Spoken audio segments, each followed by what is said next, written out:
음식을 먹음에 강건하여지니라. 사울이 다메섹에 있는 제자들과 함께 며칠 있을새 즉시로 각 회당에서 예수의 하나님의 아들이심을 전파하니 듣는 사람이 다 놀라 말하되 이 사람이 예루살렘에서 이 이름 부르는 사람을 잔해하던 자가 아니냐. 여기 온 것도 저희를 결박하여 대제사장들에게 끌어가고자 함이 아니냐 하더라. 사울은 힘을 더 얻어 예수를 그리스도라 증명하여 다메섹에 사는 유대인들을 굴복시키니라. 여러 날이 지남에 유대인들이 사울 죽이기를 공모하더니 그 계교가 사울에게 알려지니라. 저희가 그를 죽이려고 밤낮으로 성문까지 지키거늘 그의 제자들이 밤에 광주리에 사울을 담아 성에서 달아내리니라. 사울이 예루살렘에 가서 제자들을 사귀고자 하나 다 두려워하여 그의 제자됨을 믿지 아니하니 바나바가 데리고 사도들에게 가서 그가 길에서 어떻게 주를 본 것과 주께서 그에게 말씀하신 일과 다메섹에서 그가 어떻게 예수의 이름으로 담대히 말하던 것을 말하니라. 사울이 제자들과 함께 있어 예루살렘에 출입하며 또 주 예수의 이름으로 담대히 말하고 헬라파 유대인들과 함께 말하며 변론하니 그 사람들이 죽이려고 힘쓰거늘 형제들이 알고 가이사라로 데리고 내려가서 다소로 보내니라. 31절 같이 읽겠습니다. 그리하여 온 유대와 갈릴리와 사마리아 교회가 평안하여 든든히 서가고 주를 경외함과 성령의 위로로 진행하여 수가 더 많아지니라. 아멘. 기도하겠습니다. 아버지 하나님, 이 저녁에 다시 한번 저희들이 우리 하나님의 은혜와 주의 축복하심을 사모합니다. 주님, 주의 말씀을 축복해 주시고 주님, 다시 한번 진리 안에서 우리들이 영안을 뜨고 우리 주님의 놀라우신 계획과 하나님의 인도하심 우리가 깨닫게 하시고 정말 주님께서 섭리하시는 일들에 대하여 우리들이 주님을 더 잘 알 수 있도록 도와주시옵소서. 그리고 주님, 우리들이 정말 주님의 쓰임되기에 합당한 사람들로 더욱 세워지기를 사모하오니 저희들에게 주의 은혜를 베푸시기를 기도하옵나이다.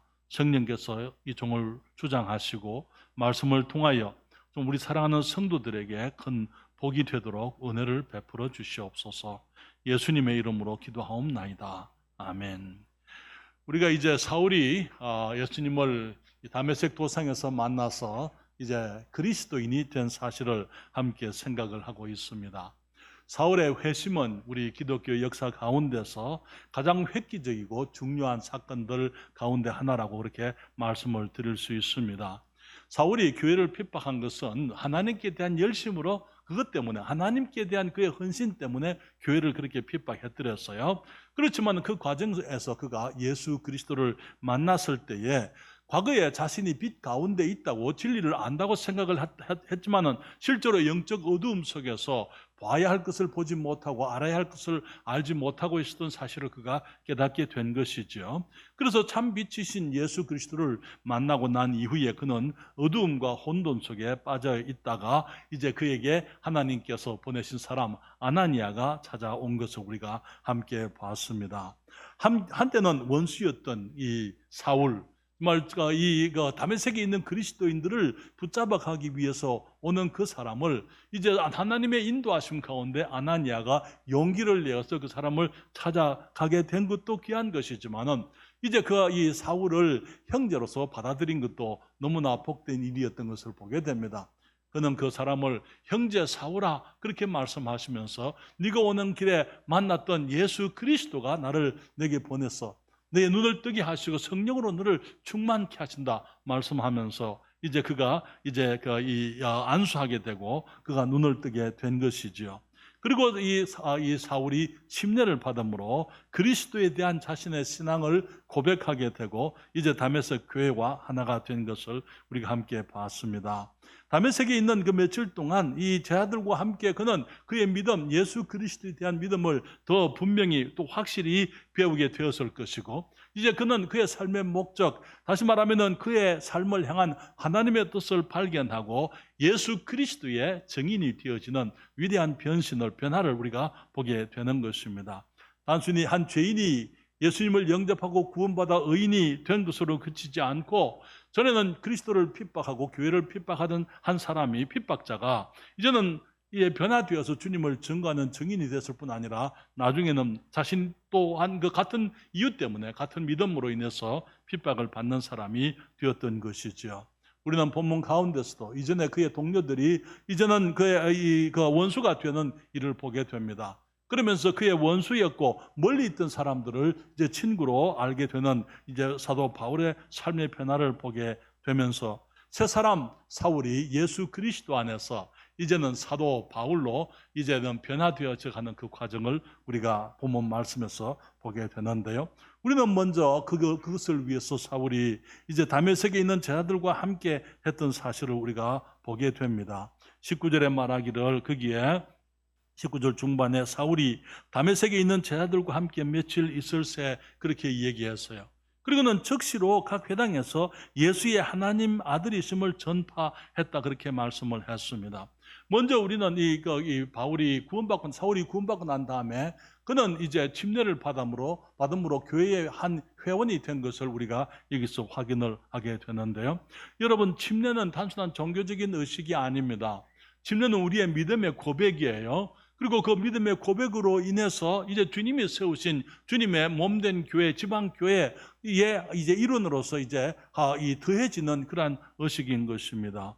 예수 그리스도에 대한 이 복음, 예수님의 복음을 주님께서 우리의 죄를 위해서 죽으시고 장사되고 부활하셨다는 그 사실을 우리가 물속에 들어가면서 죽음과 장사를 상징적으로 보여주게 되고 또 물에서 나오는 것이 예수 그리스도의 부활에 우리가 연합한 것, 우리가 그것을 믿을 뿐 아니라 우리 주님의 새 생명 속에 살아가고 있다는 것을 우리의 신앙을 이제 우리의 그 침례를 통해서 고백하게 되는 것이죠. 그렇기 때문에 그때에 이제 교회가 그 침례를 받는 그 사람을 이제 회원으로 일부로 지체로 받아들이게 되는 것입니다. 우리가 이미 말씀을 생각을 했습니다마는 사도행전 4장 42절에 말하기를 그 말을 받는 사람들은 침례를 받으며 오순절 날이죠. 그때 그날이 예수님의 베드로의 설교를 듣고 예수님을 믿는 사람들, 그 말을 받는 사람들이 침례를 받으며 이날의 제자의 수가 3천이나 더했다 그렇게 얘기했는데요. 3천이나 더해지기 위해서는 이미 존재하고 있는 어떤 사람들의 그들의 수가 더 가입이 됐다 그런 의미인 것입니다. 그래서 그때 예루살렘 교회의 성도들이 그 회원 수가 3천이 성장했던 것을 여기서 보는 것입니다. 고린도전서 12장 12절부터 13절에도 그렇게 말씀을 하고 있죠. 몸은 하나인데 많은 지체가 있고 몸에 지체가 많으나 한 몸인 것 같이 그리스도도 그러하니라. 우리가 유대인이나 헬라인이나 종이나 자유자나 다 한 성령으로 침례를 받아 한 몸이 되었고 또 다 한 성령을 마시게 하셨느니라 그렇게 말씀을 했습니다. 여기에 그리스도의 몸은 하나입니다. 여러 종류의 사람들이 믿음으로 더해지게 될 때에 그것이 침례를 통해서 교회가 하나가 되고 우리가 한 교회의 지체가 된다 그렇게 말씀을 하고 있는 것입니다. 그게 우리가 정말 그 아름다운 것은요, 다메섹에 있던 제자들이 아나니아뿐 아니라 다른 제자들이 이 사울을 용납했다는 사실입니다. 여기 제자들이 이 사울이 다메섹에 있는 제자들과 함께 있었다고요, 함께 거했다고 그렇게 말하고 있는 것입니다. 그것이 그리스도인들의 아름다움이지요. 예수 그리스도의 이름은 사람들을 하나가 되게 하고 서로 화합하게 하는 중심이 되는 이름인 것입니다. 전에는 그들을 핍박하던 사람이었어요. 모두가 두려워했었습니다. 그러나 이제는 같은 믿음 안에서 예수 그리스도의 이름 안에서 용납되고 용서되었던 것을 우리가 여기서 발견합니다. 예루살렘 교회도 나중에 마찬가지예요. 나중에 이제 예루살렘 교회에 그 사도 바울이 가게 됐을 때, 사울이 가게 되었을 때에 예루살렘 교회는 사실 이 다메섹에 있는 교회보다도 더 이 사울을 받아들이기가 더 어려웠으리라고 생각이 되어집니다. 왜냐하면은 실제로 예루살렘 교회에서는 이 사울로 인해 가지고 많은 사람들이 감옥에 갇히기도 하고 붙잡혀 가기도 하고 어떤 사람들은 실제로 믿음을 배반하기도 하고요. 그렇기 때문에 지금 현재 남아있는 예루살렘 교회 성도들 가운데서 많은 사람들이 사도 바울에 대한 이제 어떤 두려움 그리고 원망, 미움 그런 것들이 충분히 있을 수가 있었던 것이죠. 그렇지만은 여기에 그들이 이제 나중에 사울이 예루살렘에 갔을 때에 예루살렘에 가서 제 아들과 예수님의 사도 사울이 함께 있게 되는 것을 보게 되는 것이죠. 우리가 주님 안에서 우리의 모든 죄와 허물이 덮여지게 되고 용서되어질 수 있고 또 우리가 용납되어지고 우리가 하나 되어질 수 있다는 것, 우리의 많은 차이에도 불구하고 우리들이 가지고 있는 많은 부족함에도 불구하고 우리가 하나가 될 수 있다는 것, 그것은 우리가 그리스도 안에 있는 믿음 안에서만 가능한 아름다움, 이 덕목인 것이죠. 그렇기 때문에 주님께서 에베소서 4장 31절에 그렇게 우리에게 말씀을 하십니다. 주님 말씀하시기를 서로 인자하게 하며 불쌍히 여기며 서로 용서하기를 하나님이 그리스도 안에서 너희를 용서하신과 같이 하라, 그렇게 말씀을 했습니다. 그러나 여러분, 우리 주님께서는 죄인들이 예수님을 알기 전에 무슨 짓을 했든지 간에, 하나님에 대해서 무슨 말을 했든지 간에, 예수님에 대해서 어떤 일을 했든지 간에 그들이 예수님을 영접하게 되고 구원받게 되면은 전에 알지 못할 때에 행하던 일들에 대해서 주님이 모든 것을 용서하시고 주님이 용납하시고 주님께서 받아주시는 것입니다. 주님 말씀하시기를 그렇기 때문에 서로 인자하게 하며 불쌍히 여기며 서로 용서하기를 하나님이 그리스도 안에서 너희를 용서하신과 같이 하라, 그렇게 말씀을 하고 있는 것입니다.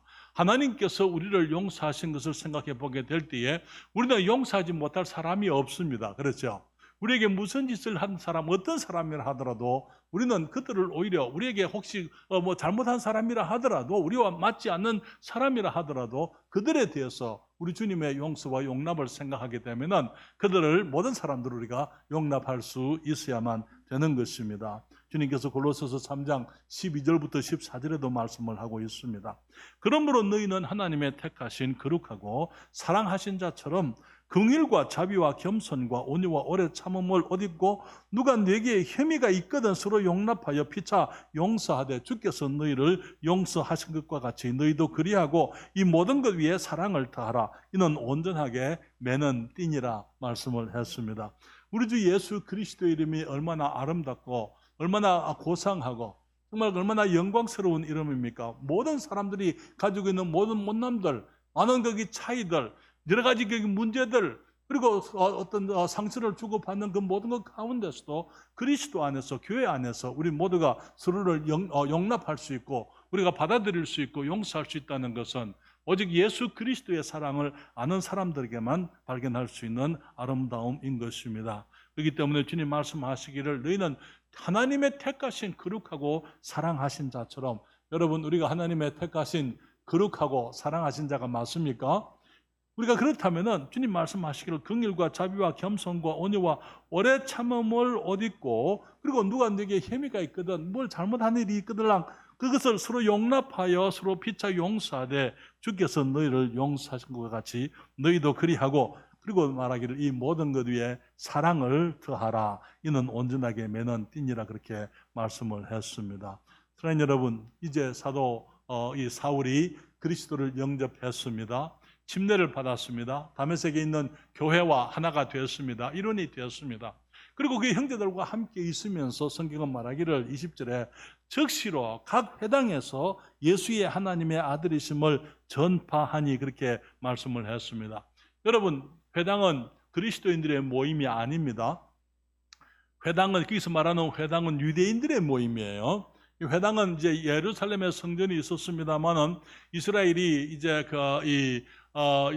포로가 되어서 AD BC 570년경에 이제 포로가 되어서 바벨론으로 끌려가고 난 이후에 이제 이스라엘 사람들과 유다 사람들이 사방 각지에 흩어지게 됐을 때 그들이 예루살렘의 성전이 파괴됐기 때문에, 성전이 무너졌기 때문에 그들이 예루살렘으로 모이지를 못하고 그들이 포로된 가운데서 예루살렘으로 예배하러 올 수도 없었죠. 그렇기 때문에 그들의 공동체가, 그들의 유대인 사회가 이 회당을 중심으로 이제 형성되게 됐더랬어요. 여기에 이 다메섹에도 회당들이 있었습니다. 유대인들의 모임이었죠. 이 그리스도인들을 붙들러 갔던 이 사울이 이제는 유대인들을 찾아가는 거예요. 각 회당에서 이제는 예수 그리스도께서 하나님의 아들이심을 전파했다, 그렇게 말씀을 하고 있습니다. 21절에 말하기를 듣는 사람이 다 놀라 말하되 이 사람이 예루살렘에서 이 이름 부르는 사람을 잔해하던 자가 아니냐, 여기 온 것도 저희를 결박하여 대제사장들에게 끌어가고자 함이 아니냐 하더라. 22절에 사울은 힘을 더 얻어 예수를 그리스도라 정명하여 다메섹에 사는 유대인들을 굴복시키니라. 거기에 이제 유대인들에게 예수님을 다시 이제 증거하게 되고 그리스도의 증인으로서 자기와 같이 유대주의에 빠져 있던 그 사람들, 유대주의는 이제 하나님의 뜻을 이 하나님의 뜻을, 하나님께서 이스라엘 백성을 선민으로 택하신 그 뜻을 그들이 오해했던 사람이에요. 마치 하나님께서 자기들만 유대인들만 사랑한다 생각을 했고 자기들만 구원이 있다 그렇게 생각했던 그런 민족주의적인 유대주의였더랬어요. 그렇기 때문에 그들이 성경을 오해하고 자기들의 민족주의적인 그런 이제 이 배타적인 신앙을 가지고 있을 때에 이제 서울도 그러한 사람들 가운데 한 사람이었더랬어요. 그래서 이제는 그가 이 유대인들을 찾아가서 유대인들에게 주의 복음을 전파하게 되는 것입니다. 그러나 여러분, 그리고는 성경은 말하기를 23절에 이런 말이 있습니다. 여러 날이 지남에 유대인들이 사울 죽이기를 공모하더니, 여러 날이 지났다 그렇게 얘기를 했습니다. 사랑하는 여러분, 이 여러 날은 우리가 추측하기를 한 3년의 세월이 되었을 것이다 라고 생각이 되어집니다.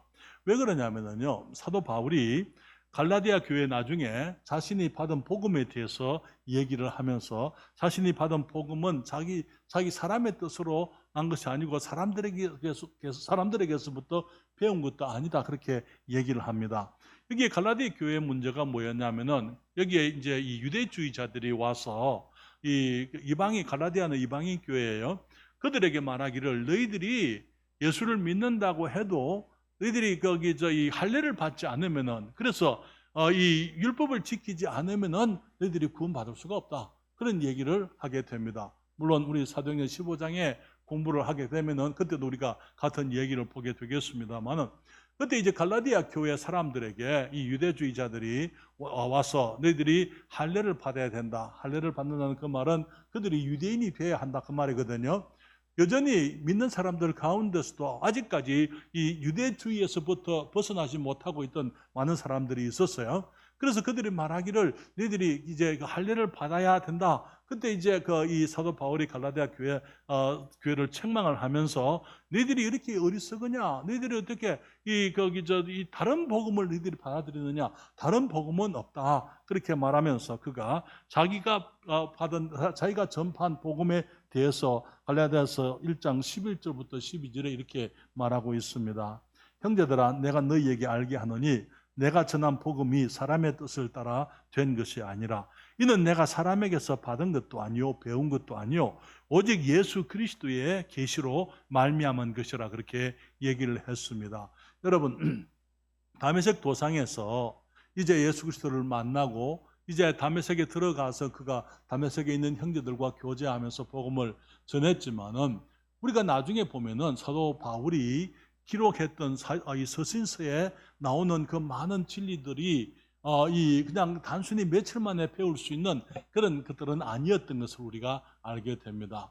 다메섹에 있다가 여러 날 후라 그렇게 얘기했는데요. 그 날은 이제 우리가 추측하기는 나중에 이제 이 바울이 고백을 하는 것이 그가 이 아라비아에 갔다가 다시 다메섹으로 갔다라는 말을 하고 있습니다. 여러분, 우리 거기 갈라디아서 제1장 15절부터 18절인데요. 그때 이렇게 바울이 이제 자기가 배운 그 복음이 사람에게서 배운 것도 아니다, 사람에게 받은 것도 아니다 그렇게 얘기를 하면서 15절에 말하기를 그러나 내 어머니의 태로부터 나를 택정하시고 은혜를 나를 부르신 이가 그 아들을 이방에 전하기 위하여 그를 내 속에 나타내시기를 기뻐하실 때에 내가 곧 혈육과 의논하지 아니하고 또 나보다 먼저 사도된 자들을 만나려고 예루살렘으로 가지 아니하고, 지금 사울은 예루살렘에서 영장을 받아서 다메섹에 왔잖아요.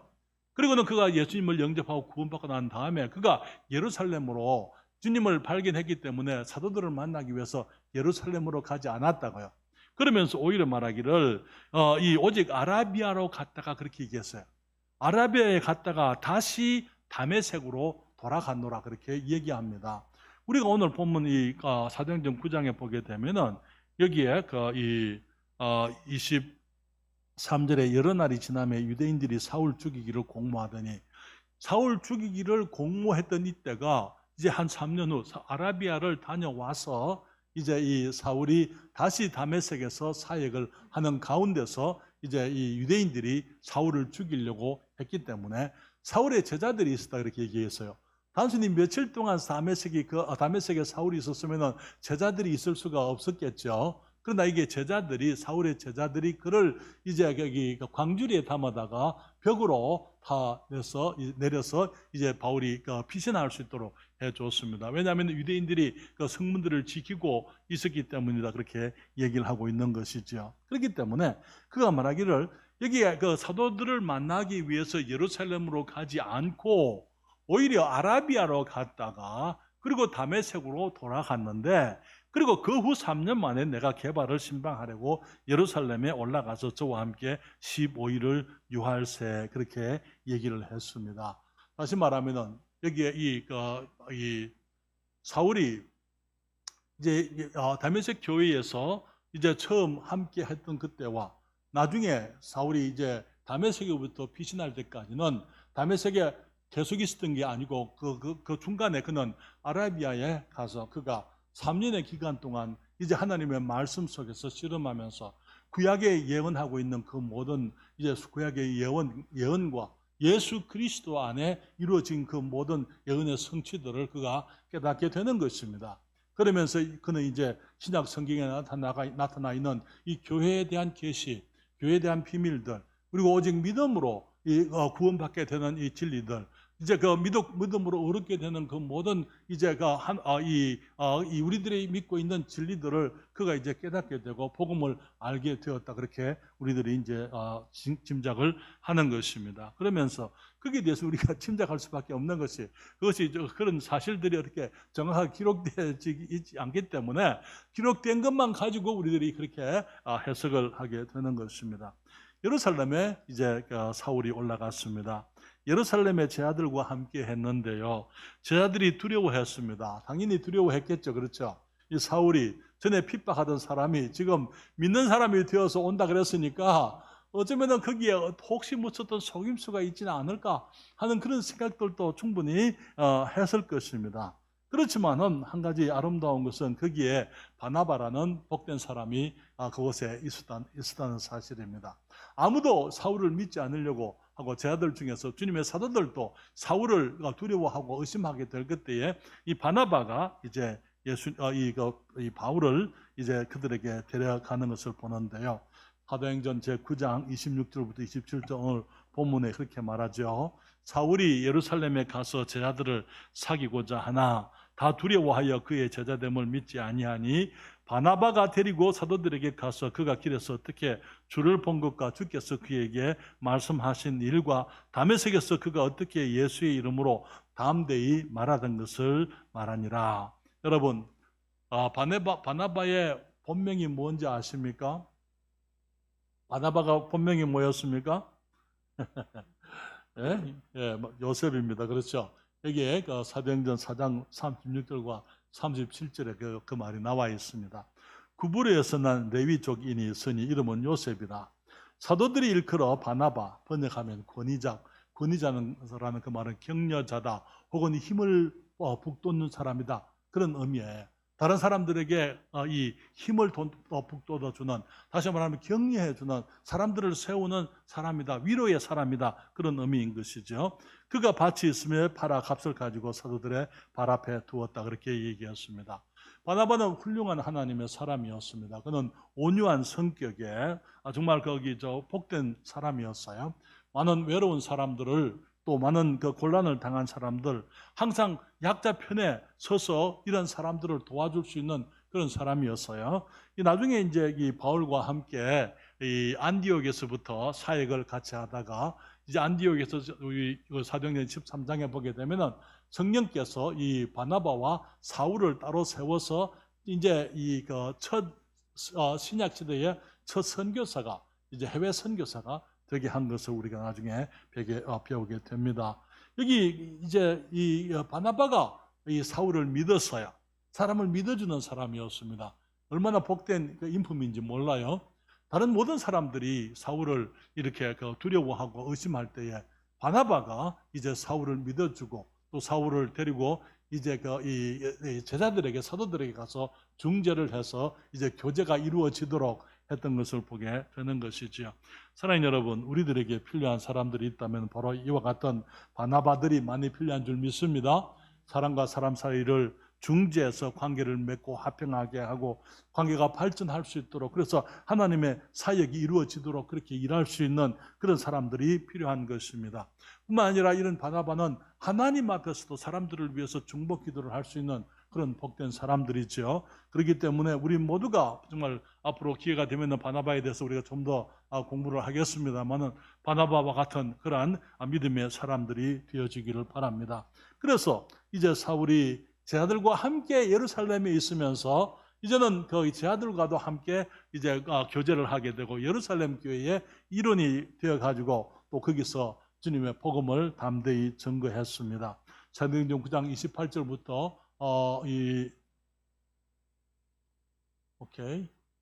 이게 한 가지 빠졌는데요. 사도행전 9장 28절부터 30절에 주님 말씀하시죠.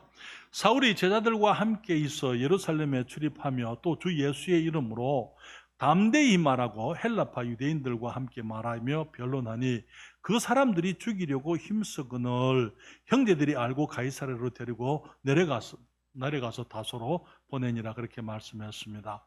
예루살렘 교회에서 제자들과 함께 사도들과 함께 이제 예수님의 이름을 담대히 전거하는데 특별히 헬라파 유대인들과 함께 했다, 이렇게 말했습니다. 여러분이 헬라파 유대인들이 어떤 사람들입니까? 여러분, 이 예루살렘은 사도 바울이 다소에서 태어났지만은 예루살렘에서 그가 어렸을 때부터 자라난 곳입니다. 거기에서 유대주의, 이제 그의 가말리엘 선생을 만나서 거기서 율법을 배웠고 그가 유대인이 되었고 유대주의자가 되었던 곳이죠.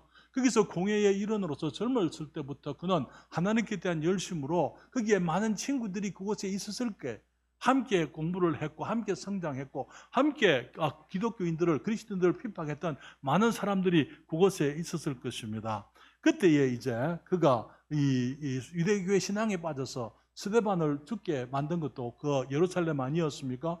그곳에 지금 사울이 와가지고 예수님을 전파하고 있는 게 거기에서, 예수님을 그토록 반대하던 거기에서 이 사울이 예수님을 전파하게 될 때 그 자체가 유대인 사회에서는 큰 문제가 되고 큰 이제 센세이션이 되었을 것입니다. 그런데 말하기를 거기서 헬라파 유대인들과 변론했다, 그렇게 얘기를 했어요. 이 헬라파 유대인들이 무슨 말입니까? 우리가 전에 우리 요한복음 사도행전 6장을 공부하면서 헬라파 유대인들이 있었고 또 히브리파 유대인들이 있었다고 말씀을 드렸잖아요. 여기에 이 헬라파 유대인들이 히브리파 유대인들보다 더 과격한 사람들이었던 것을 우리가 보게 되는 것은, 여러분들이 스데반 집사를 죽이게 될 때에 스데반 집사와 변론했던 그 사람들이 바로 이 사람들이었어요. 사도행전 6장 8절로부터 10절에 보게 되면 스데반이 은혜와 권능이 충만하여 큰 기사와 표적을 민간에 행하니 리버디노 구레네인 알렉산드리아인 길리기아와 아시아에서 온 사람들의 회당, 다시 말하면 이 헬라파 사람들이 모이는 이 회당이라는 각 회당에서 어떤 사람들이 일어나서 이 스데반으로 더불어 변론할 때 스데반이 지혜와 성령으로 말함을 저희가 당치 못했다, 그렇게 얘기를 했습니다. 스데반을 결국은 이 사람들이 공회에 데리고 가서 고발하게 되고, 이제 공회 앞에서 이 스데반이 이 사도행전 7장에 나오는 그 위대한 설교를 하잖아요. 그러면서 이제 맨 마지막에는 이 사울과 함께 청년들이 일어나서 돌로 쳐서 이 스데반을 죽여버리게 되고, 스데반은 거기서 이 인자가 아버지 우편에 서신 것을 내가 보노라, 그렇게 외치면서 말하기를 저들의 죄를 저에게 돌리지 마옵소서 하고 이제 돌에 맞아서 죽지 않아요. 그 위대한 이 순교의 모습, 그 모든 것들을 이제 그 함께 했던 사람들이 바로 이 헬라파 유대인들이었어요. 그렇기 때문에 이 사람들 앞에서 예수 그리스도를 하나님의 아들 되심을 이게 담대히 전할 수 있었던 이 사울은 정말 그 위대한 하나님의 사람이었던 것을 우리가 보게 됩니다.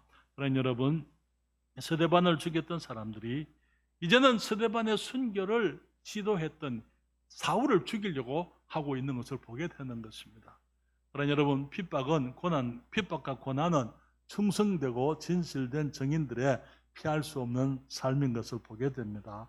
그렇기 때문에 디모데후서 3장 12절에 말하기를 무릇 그리스도 예수 안에서 경건하게 살고자 하는 자는 무엇을 받는다고요?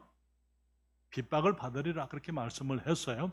우리가 진리의 사람으로서 그리스도를 전파하게 되고 예수께서 우리의 구세주 되시고 하나님의 아들 되심을 전파하게 될 때 그것을 그 소식을 그 위대한 복음을 싫어하고 미워하는 사람들이 나오게 되어 있는 것입니다. 그리고 어느 정도 미워하느냐 하면은 돌로 쳐 죽이려고 할 만큼 그렇게 그 사탄에 속한 사람들은 복음을 그렇게 미워하는 사람들이 있는 것입니다. 그래서 어떤 경우에는 사람들이 우리를 몰라서 핍박을 합니다만은 어떤 경우에는 우리를 너무 잘 아니까 여러분 여기에 사도 사울은 여기 이 사람들이 너무 잘 아는 사람이었어요. 그렇기 때문에 너무 잘하는 그들과 함께 성장하고 함께 그리스도를 이제 배척했던 사울이 주님을 전할 때에 용납할 수가 없었더랬어요, 그들이.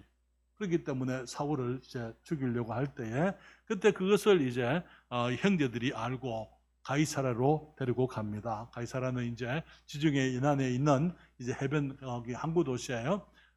거기에 데려갔다가 거기서 이제 배를 타고는 다소로 이제 자기 고향으로 이 사울의 고향으로 보내게 되는 것을 봅니다. 사랑하는 여러분,